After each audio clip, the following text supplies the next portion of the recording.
my YouTube channel, The Physics विज्ञान। क्या आपको पता है नाइट स्काई में सिर्फ स्टार्स ट्विंकल करते हैं, प्लैनेट्स नहीं। और अगर हम स्टार्स को स्पेस से ऑब्जर्व करें तो स्टार्स भी ट्विंकल नहीं करेंगे। जो स्टार्स हमें स्काई में दिखाई देते हैं वो एक्चुअल में स्टार्स नहीं बल्कि उनके पास्ट की इमेजेस हैं जो एक्चुअल स्टार की पोजीशन से हाइट पर दिखाई देती हैं। हमें सन एक्चुअल सनराइज से 2 मिनट पहले और एक्चुअल सनसेट से 2 मिनट बाद तक दिखाई देता है, जिससे एक्चुअल डे लेंथ 4 मिनट और इंक्रीज हो जाती है। इन सभी इंटरेस्टिंग फिनोमिनन्स के लिए अर्थ का एटमॉस्फेयर और एटमॉस्फेरिक रिफ्रैक्शन काम करते हैं। इस वीडियो में हम इन फिनोमिनन्स को समझेंगे और वीडियो के लास्ट में हम एक और optical illusion that is mirage discuss करेंगे। लाइट जब एक मीडियम से दूसरे मीडियम में ट्रैवल करती है तो लाइट का पाथ चेंज हो जाता है, जिसे हम रिफ्रैक्शन ऑफ लाइट बोलते हैं। अर्थ के एटमॉस्फेयर में प्रेजेंट डिफरेंट लेयर्स की डेंसिटी डिफरेंट होती है, जिससे इनका रिफ्रैक्टिव इंडेक्स भी स्लाइटली डिफरेंट हो जाता है। अर्थ के सरफेस के पास वाली लोअर लेयर्स में एयर डेंसिटी ज़्यादा होती है, तो लाइट के लिए ये लेयर्स डेंसर मीडियम का काम करती हैं। जैसे जैसे हम अर्थ के सरफेस से ऊपर की लेयर्स में जाते हैं तो एयर डेंसिटी डिक्रीज होती है और वो लेयर्स लाइट के लिए रेयर मीडियम का काम करती हैं। जब लाइट इन लेयर्स में ट्रैवल करती हैं तो ये लेयर्स लाइट के लिए डिफरेंट मीडियम का काम करती हैं और लाइट का पाथ चेंज हो जाता है, जिसे हम एटमॉस्फेरिक रिफ्रैक्शन बोलते हैं। स्टार्स से अर्थ पर रीच करने वाली लाइट को अर्थ के एटमॉस्फेयर में प्रेजेंट इन डिफरेंट लेयर्स से पास करना पड़ता है, जिससे star light atmospheric refraction experience करती है और उसका पाथ चेंज हो जाता है। Human brain expects light to travel in straight path and traces the light back, जिससे स्टार्स की इमेज एक्चुअल स्टार्स से ऊपर बनती है और स्टार्स हमें एक्चुअल पोजीशन से हायर दिखाई देते हैं। सनराइज से पहले जब सन अभी हॉरिजन के नीचे ही होता है तो जो सनलाइट अर्थ पर पहुंचती है वो अर्थ के एटमॉस्फेयर में बेंड हो जाती है।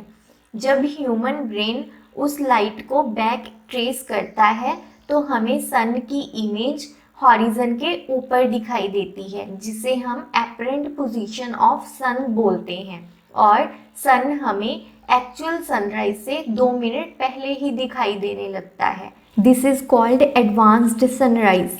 For the same reason sunset के 2 मिनट बाद तक भी हमें सन दिखाई देता है, जिसे हम डिलेड सनसेट बोलते हैं। एयर एक फ्लूइड है and it has the property to flow, so atmosphere में प्रेजेंट लेयर्स में कॉन्टिन्यूस एंड रैंडम वेरिएशंस चलती रहती हैं and this results in random change in refractive index of these layers.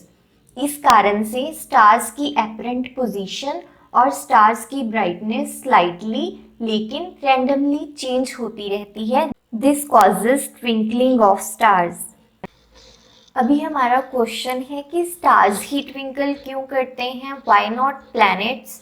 इसका कारण ये है कि स्टार्स की अपनी लाइट होती है और स्टार्स अर्थ से थाउजेंड्स ऑफ लाइट ईयर्स के डिस्टेंस पर होते हैं, जिससे स्टार्स हमें as a point source of light दिखाई देते हैं।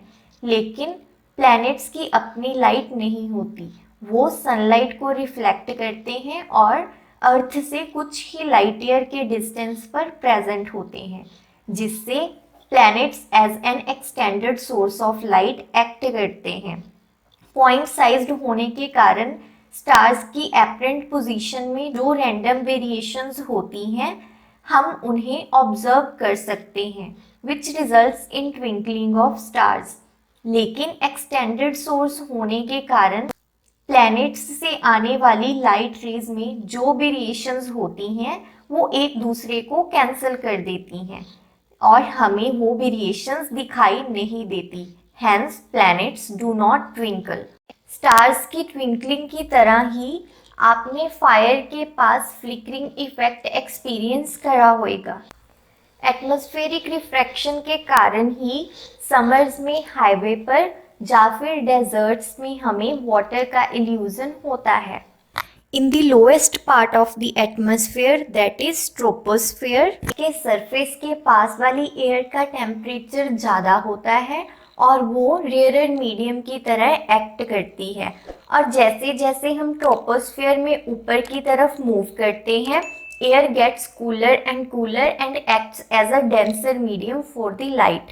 तो जब डेजर्ट में लाइट किसी क्लाउड या किसी ऑब्जेक्ट से अर्थ के सरफेस की तरफ ट्रैवल करती है तो light denser to rare medium move करती है, जिसकी वजह से light away from the normal bend होती है। जैसे जैसे एंगल ऑफ इंसिडेंस इंक्रीज होता है, एक पॉइंट पे आके angle of incidence critical angle से बड़ा हो जाता है और टोटल इंटरनल रिफ्लेक्शन होती है और वो लाइट हमारी आई तक रीच करती है। जब हमारा ब्रेन उस लाइट को बैक ट्रेस करता है तो हमें उस ऑब्जेक्ट या फिर क्लाउड की इमेज सरफेस पर दिखाई देती है और हमें वहाँ पे वाटर का इल्यूजन होता है। This is called mirage. गर्मियों में हाईवे पर वाटर का इल्यूजन भी इसी वजह से होता है।